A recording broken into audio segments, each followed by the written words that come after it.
I mean, you can finally talk about the show. I can now. Oh, God. I'm in front of people. Yeah. They know I'm talking about it. So, how did you make this Star Trek its own Star Trek? How did I'm not sure how to really answer that question, other than like they asked me to write music, and I sort of write what I write. And how to put that into the framework of what is the sound of Star Trek. I think that's sort of how I wanted to roll down that road, and I think I was able to do it. And it's interesting, like writing in the style that I like to write in, that I continue to write in, and then merging that into the universe of the Star Trek sound. It's all of a sudden I'm like, oh, I've found sort of a new side of myself that I write to, using horns and brass in a way that I haven't really done before. And that has been thrilling. That has been really thrilling. Yeah, because there's already like all this established stuff that... Yeah, I mean, there's definitely a sound of Star Trek, and I didn't want... who am I to change that? I'm not going to change that. Yeah. So, and that was the idea. The idea was, let's do what we know we need to do, because this is the world that we are in. I said, okay, let me try to see what I can do with that. It's fun. It's a lot of fun. So what draws you to like some of these more genre shows? I like to live. What I like to find is in these genre shows where there are these hyper-real environments, or these environments that are obviously not real and they're created. I like to find humanity.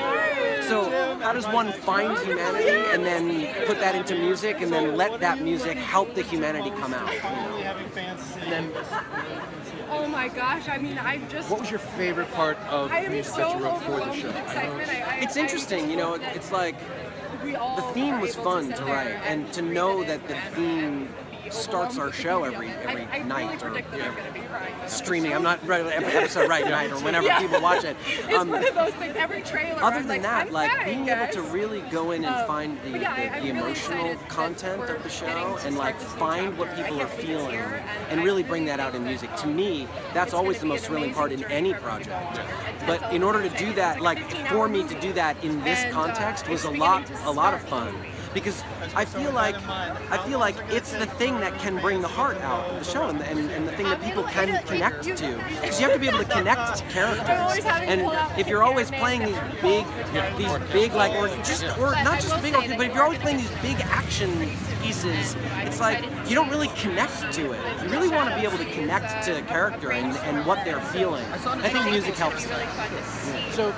And then are you there when they're like, okay, now we've got to heighten it up a little bit? Do we just need like some strings things? Or? Sure, I mean, like I use a lot of orchestral effects to do that kind of heightened stuff, but finding the right instruments for the certain characters, like our lead character has a nice, beautiful French horn, and our other lead character, Captain Lorca, has a cello that plays, because you don't really know what is going on with him.